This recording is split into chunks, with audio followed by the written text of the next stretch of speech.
So what we are going to do today is we're going to go through how to like write a talk and like give a talk at, like a meeting or for class, that type of stuff.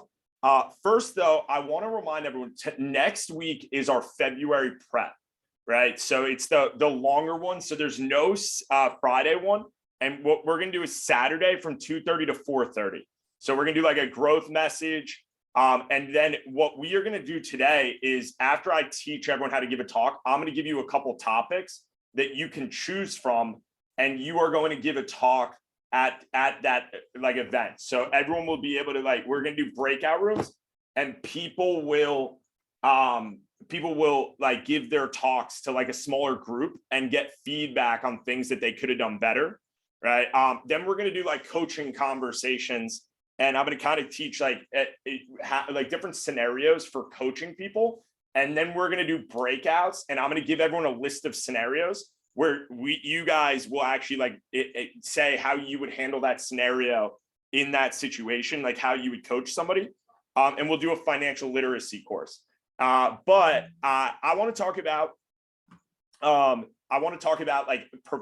giving a message, right? So I'm going to stop sharing for this. I'm going to show you a couple examples of talks that I've written at the end after I go through this. But obviously the first part in terms of giving like a message at something is preparing your talk, right? So obviously a lot of this is like more like is what works for me. Everyone has different things, but one of the things that I actually learned in like second grade, and I'm going to tell you a story in a second.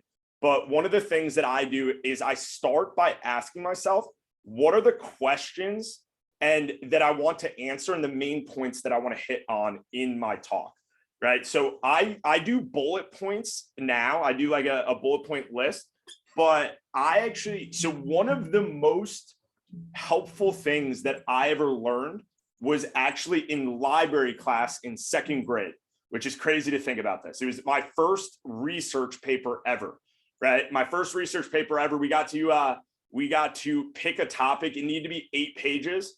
If you guys were wondering, my topic was dinosaurs, right? Of course it was dinosaurs, right? I'm in second grade. I had to write an 8-page paper on something. And of course I immediately picked dinosaurs. And the way that this is the first research paper we ever did, it was 8 pages. It was honestly, I'm pretty sure it was the entire year, every library class, we wrote our paper. And the way that we started it was our teacher gave us, I'm pretty sure it was 20 flashcards, right?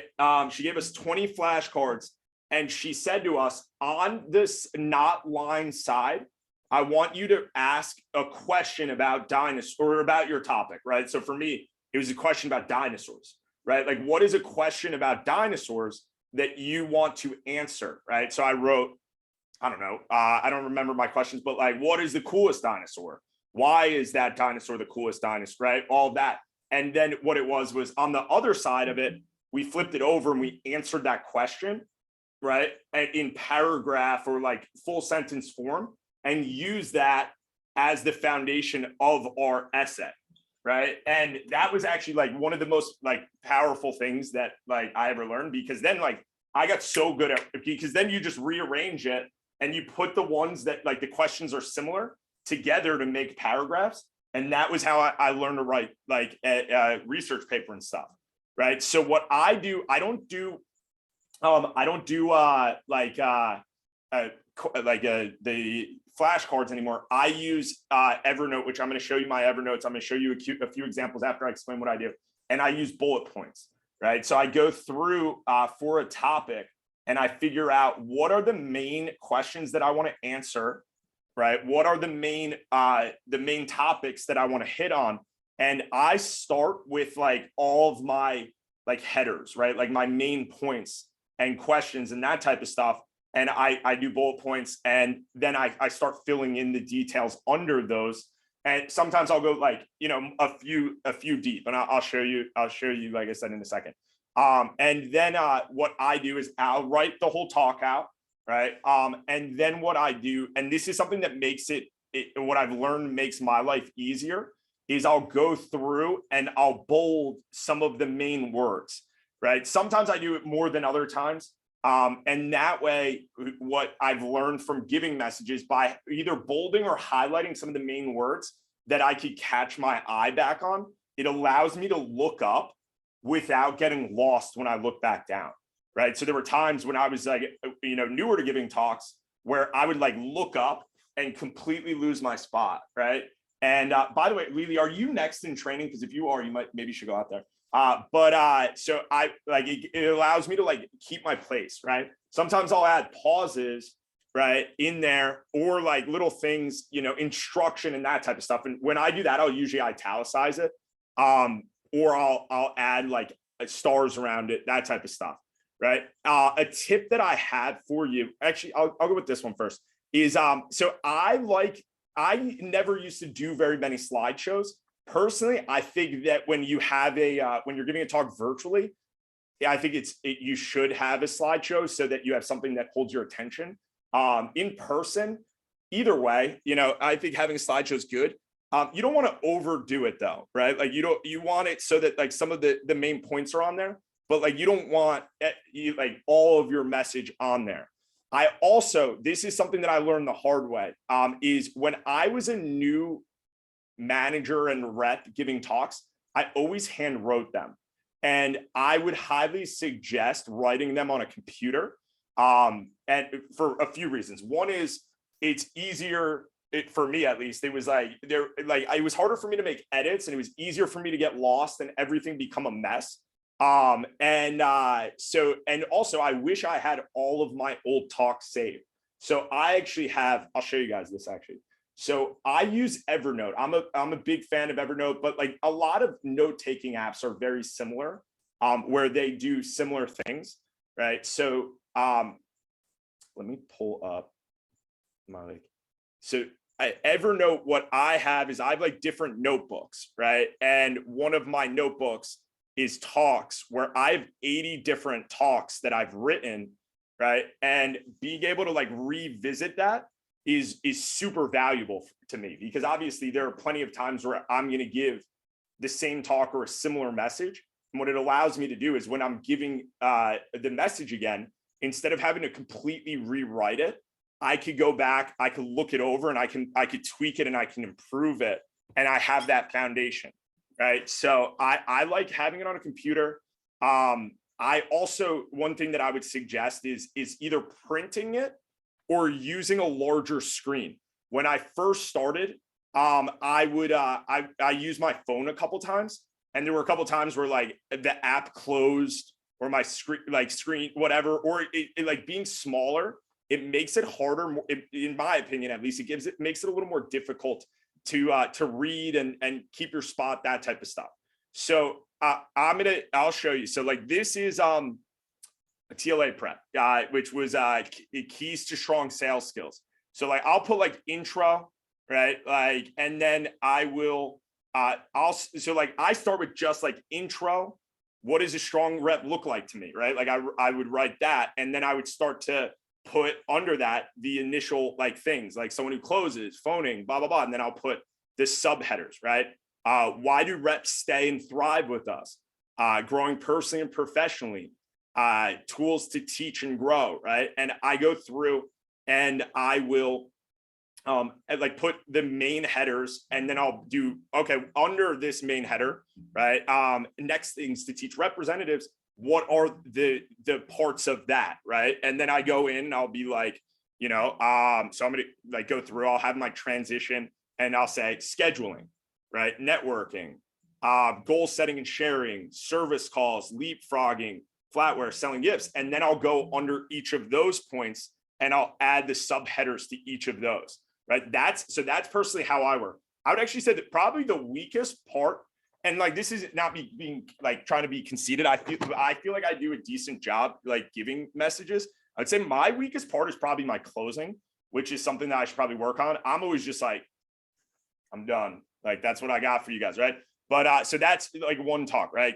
Keys to strong sales skills. Here's another one: asking questions, handling objections, more powerful demo and close, right? So I'll write my intro, right? And then I'll like, this to me is like an important line.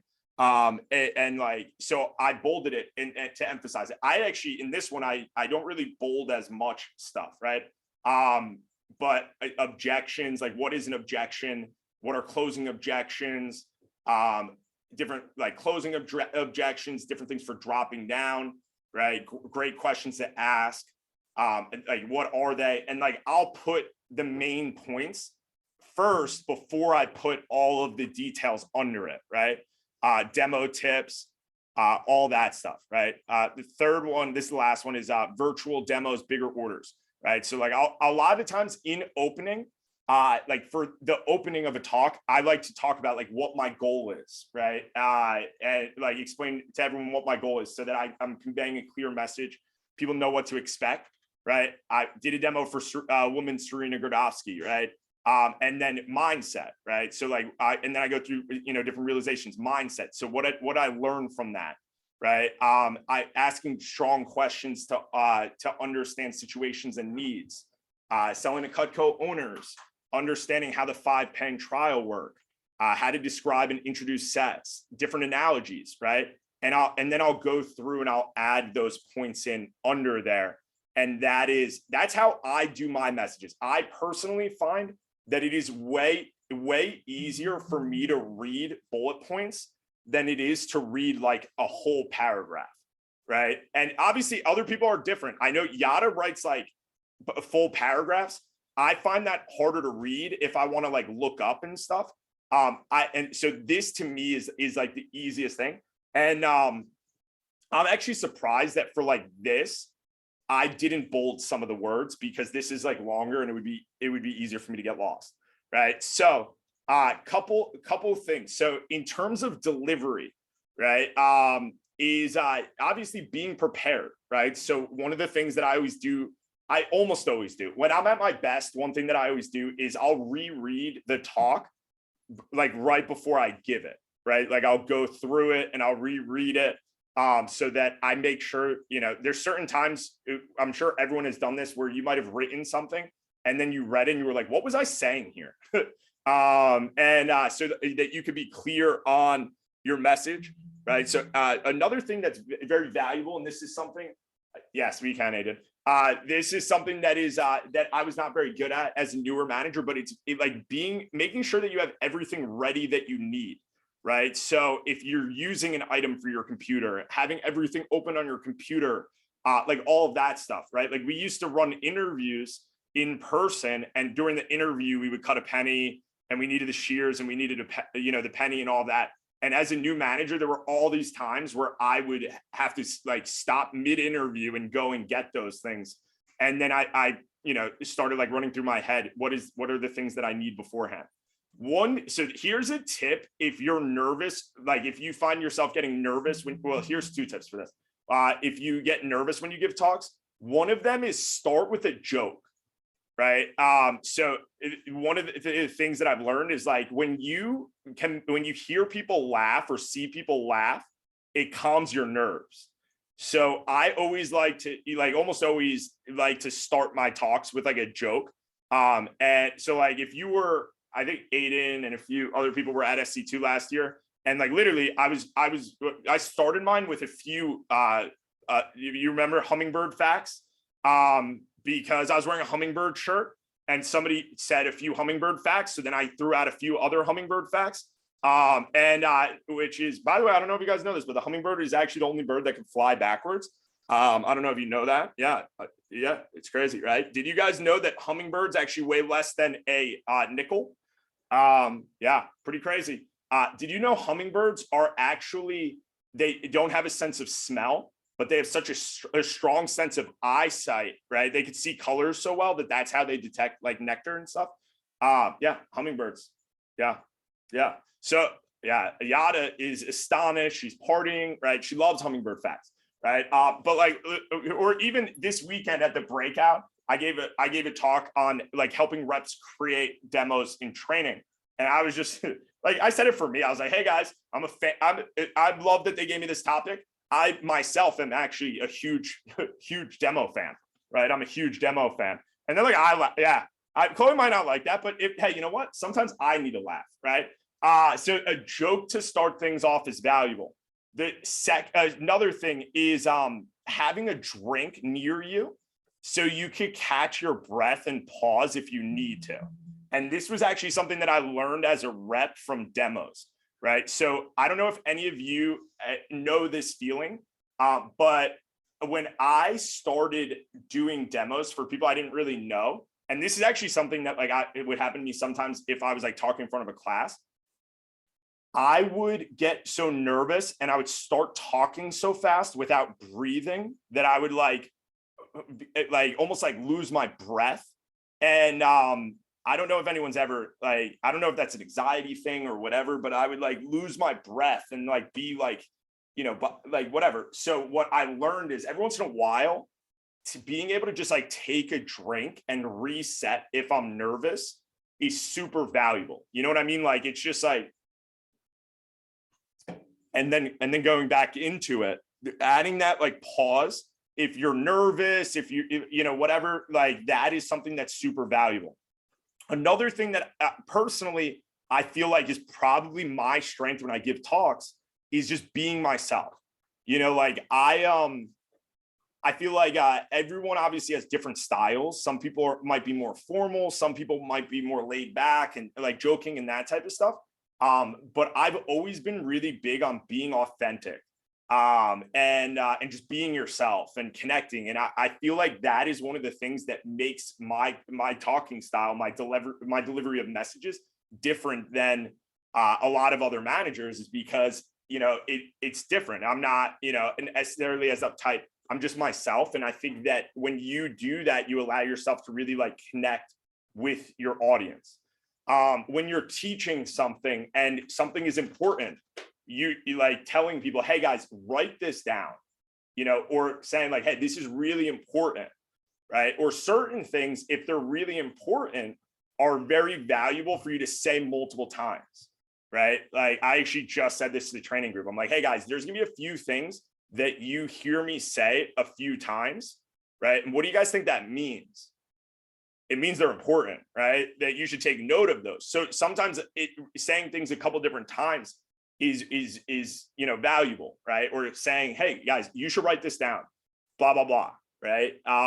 And then also one thing that you should try to do at the end of your talks is leave it with a call to action, right? So like he's saying to them, in terms of writing a talk, one of the things that we're going to do is I'm going to give you guys a topic, and you're going to give you topics to choose from, and you're going to be able to pick your topics so that you can start writing your talk, right? But it's so like a call to action could be an assignment, it could be a challenge, right? It could be like something for people to think about or something, whatever, right?